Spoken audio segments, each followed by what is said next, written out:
The views and opinions expressed on any program are those of the producers and/or the persons appearing on the program and do not necessarily reflect the views and opinions of FRCMedia, Bristol Community College, or the City of Fall River.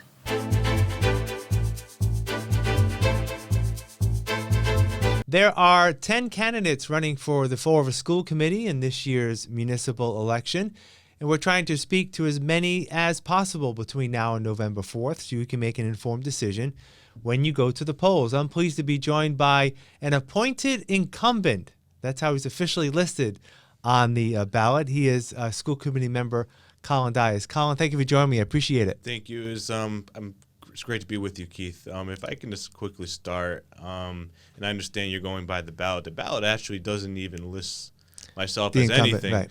as anything. And I don't consider myself an appointed incumbent. I consider myself a duly elected member of the school committee. And the reason why is because the school committee, the residents of the city in the last election gave me the number of votes necessary to go on said school committee if that need ever occurred, which it did. And it's been a pleasure serving this institution for the last year and a half. All right. So let me just ask you, you've been on for a little over a year. I believe it was June of 2024 when you were appointed after Correct. Sarah Roderick's had resigned. What's the experience been like for you? I will say there's a lot. It's a mixture, and a lot of it good. What I really like about it is from first going on is I've always known I had that passion of wanting to solve issues and serve the public when issues are presented to you. And since I started, I made myself, as I just said, I made myself available to parents, to staff members to bring their concerns and to try and address them. So that's been very heartwarming for myself to be able to serve the community, and that's why I'm asking for, again, 1 of 6 votes to continue for another 2 years. I will say this, and as I said in my 3-minute speech, I've noticed it does take a majority that wants to work in good faith to solve issues. Obviously, we have a lot that needs to be accomplished, a lot of things that need to get done. And it's important that we work as a team in the next 2 years in 2026 and going forward to address those challenges head on and to restore public trust. So let me ask you, what has been your priority since you've been serving, and what do you look to work on if reelected on November 4th? Sure. I make no secret about it. I've really taken a role learning the budgetary process of the school district and how it works and how we spend our money.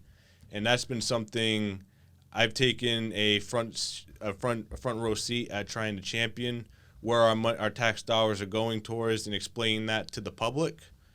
And obviously, and as has been reported, I've made some good progress in exposing some of the shortfalls or things that definitely need improvements and things that we shouldn't be spending money on, because there should be plans in place to begin with, one being asbestos in the schools, which the Fall River Public Schools was just fined, unfortunately, $81,000 for. So with that being said, for going forward the next 2 years, obviously, you look at MCAS scores, and it's not just, and there was some debate on that at the last meeting about MCAS scores, and I think it's a lot more than just the MCAS scores. You could take both arguments into consideration, for or against, but you got to also look at our academic numbers in, again, math, writing, reading. They're poor. They're terrible. Not even just poor, they're absolutely terrible. And that's something that needs to be addressed. And taking away MCAS, one test, has nothing to do with those numbers. We know the numbers need to be better. And when the public comes to me and asks, we're spending millions more going into the future on education, yet we're not seeing the numbers come back positive, what are we doing?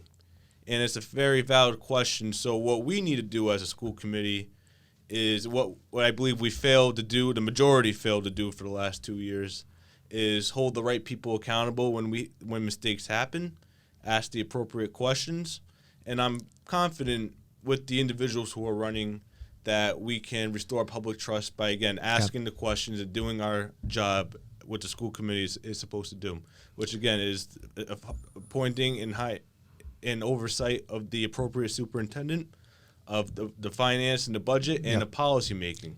All right. So I want to get back to the budget. Obviously, there's been a huge influx of money through the Student Opportunity Act over the past 6 years. I believe there's one more year of that money coming in. Do you feel that the budget is too large, or is it just not being spent efficiently?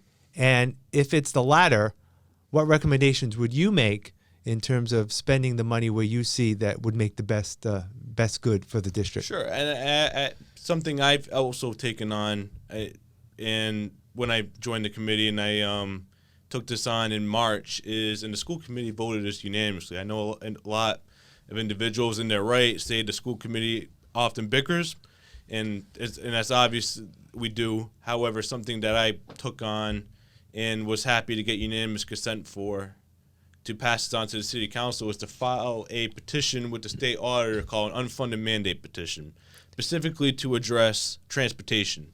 Obviously, transportation is something that is paid for by the city, and it's because it's a mandate by the state that we provide certain transportation. It's supposed to be fully funded, which it isn't, and that's something you can ask the mayor about, you can ask the city council about. We're all on the same page on that issue. So filing an unfunded mandate petition with the state auditor will, and if it goes in our direction, we get a favorable ruling, will open up more avenues to get more money coming in that can go directly back to the taxpayers. So that's where I wish to focus a lot of my energy. I would say a good portion of my energy next year if I'm fortunate enough to be reelected by the voting base, so we can tackle that issue when it comes to budgetary. Also, we need to rein in we need more checks and balances on where the money goes. We just saw the reports of $13,000 just in late fees in National Grid. I believe there is a lot more, and we're going to find out how much more there is just in late fees, and just some questionable spending practices. So the school committee signs off on all the batches, the financial warrants those are the expenditures. Just one I actually just questioned the superintendent about was I saw fireworks, because an individual went to Georgia and purchased some sort of fireworks or sparklers. So that's just one example. Is we need to rein in on what we're spending out with our expenditures. Again, we spent over $400,000 overspent on playgrounds above the budgeted amount, and $6,000 dinosaur costumes. Again, when those things come out, we look foolish as a school committee. So, of course, it's having the appropriate policies in place and the appropriate oversight, which requires a full school committee that wants to do so to make some of those changes happen. Now, I want to get back to MCAS, but just to educational, what you view is, what would you view as the school department being successful in terms of the outcomes of our students? And I want to also dovetail that into the question of, is it just the administration, the teachers, those who work for the district that play the huge role in that, or are there exterior pressures as well, either that parents aren't as involved in their students' education? A city like Fall River, you may have less of that, which may translate to numbers being not where they should be. I guess where should the direct blame fall, if there is a direct blame, or are there multiple slices of that pie, if you will? I believe there's multiple slices of that. Again, we're often told that the school committee can't go into the day-to-day in the instruction. So what we can do besides the instruction, so obviously we approve curriculum. So it's important, and I've taken this role, and I voted no on a few different curriculum contracts in my year and a half on the school committee, is one thing we can do as school committee is look at the data and seeing where is this curriculum that we're paying hundreds of thousands of dollars for, is it working, or should we do something different? And one thing we need to do as well, as I just said in my 3-minute interview, we need to bring in more stakeholders. I think we need to have more of a direct line with the teachers, with the educators, and hear what they have to say. May that be through surveys. That's something I've been pushing for, just getting more feedback on curriculum from educators and true feedback from them as well, and bringing them to the subcommittees as well. I've been a big advocate for a direct line for staff to speak fully past the 3 minutes at certain subcommittees on topics that we can get good feedback from. So that's just a few things out of a broad spectrum of ways we can approach that issue. Yeah. What about parental involvement? In a city like Fall River, a lot of parents may not have as much time to work with their children in terms of either helping them out or even being invested in what they're doing, just because they're trying to make ends meet and getting by day to day. How can parents get more involved, and where does that play in terms of the educational success of students? Sure. What we can do, and of course we need, staying within our role, we can't promise the world on things we can do, but things that we can legitimately tackle with that issue is accessibility with meetings. If we're having a parent forum to receive feedback, we need to make sure that's accessible as possible on multiple platforms. If we're having a meeting to educate parents on a particular subject, making multiple forums available and multiple times for that available and accessible. That's why technology plays a big role. I've been an advocate, and I was able to get this passed by the school committee to make our subcommittee meetings live stream, which data shows that it has more of an outreach than a pre-recorded subcommittee meeting, and those are important as well, and that's what we do at the full committee level. So that's more community outreach. I'm the chair of the Parent and Community Outreach Subcommittee, so I'm always open to any idea to increase parental involvement. And again, one more point to that as well. We made we promised to make Durfee High School open to the public, the swimming pool, the Granite Grill, and I'm not even sure if it is or if it isn't fully open to the public. And if it is, we don't fully advertise that. And if it's not,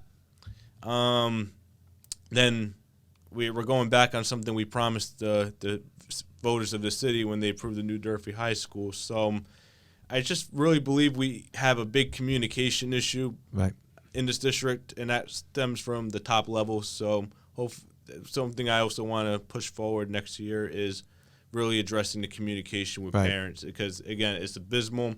I just want to give one example. Sure.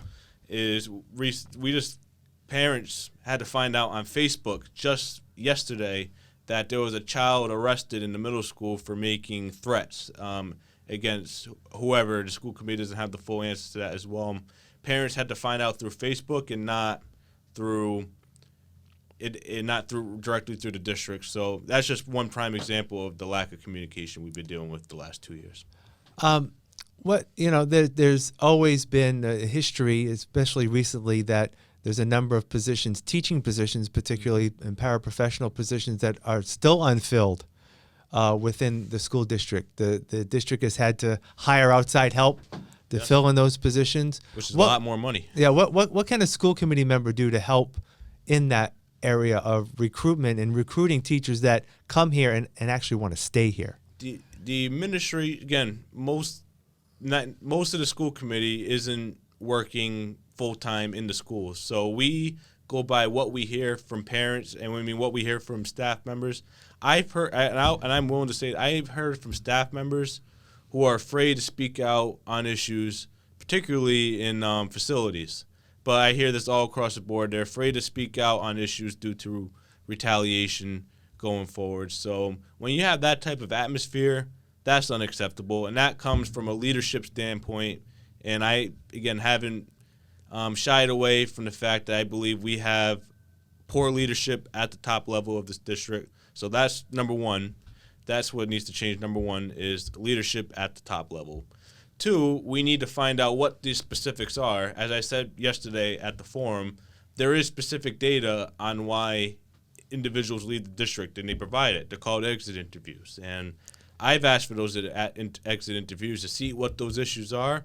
The administration doesn't want to provide them. So, if from a policy standpoint, school committee creates policy, and we conduct oversight as well.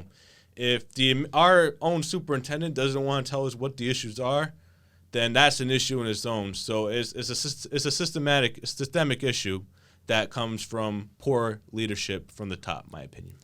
You've asked a lot about, you've mentioned it here, being more transparent, being more communicative. There have been people who watch school committee meetings are, depending on what side you're on, are sort of turned off by it because there is some I guess some stress between members, and also the mayor. How can that change? I mean, there are three school committee members who chose not to run this year. I don't know whether that was one of the reasons they didn't run, but they chose not to run. I guess how can that, how can you work more collaboratively Sure. with everybody? A few of those members have served for a long period. I mean, Yeah. a few terms anyway. So I mean, you're just going to naturally have that sort of come and go. I mean, that's the right thing to do. You serve a few terms. I don't plan on serving multiple terms on the school committees. So I think it's important to have that balance as well with new individuals coming in. And yeah, I think it speaks for itself when you watch the meetings. Myself, Mr. Aguiar, ever ask questions, we get pushback from the superintendent. We get pushback from other members for wanting to fulfill our duties. And so I believe that's a big play there. Going forward into this new election and with new individuals running, I'm confident that the individuals who are currently running, they seem a lot more calm demeanored. And I don't foresee, and I believe they're really in it to help the Fall River Public Schools like I am. So I really see the next 2 years, I really see a change in decorum. And that's obviously very important as well. I always pride myself in asking questions and maintaining decorum. We've seen a breakdown in that. But a lot of that also comes down to school committee leadership. The chair is responsible for upholding Robert's rules. I don't know the last time the chair of the school committee took a training on Robert's rules or maintained decorum. I would advise whoever the next chair of the school committee, who would be the mayor, is that they take that training and take it seriously and try and soak in all that information because it's important. But it also, and finally, it comes down to acting in good faith. I don't believe that there's a lot of good faith right now. I think we see the purposely shunning of members, trying to silence them from speaking on issues, and that's not good faith politics. That's not what the city of Fall River and its residents want. And I hopefully with the school committee that will hold that, whoever that is, accountable at the position of chair, we'll see some changes, and it'll be better changes. All right. Collin R.Dias, school committee member, thank you for your time. All the best on your reelection. I appreciate it. All right. And thank you for joining us here on FRC Media. And please make a point to vote on Tuesday, November 4th.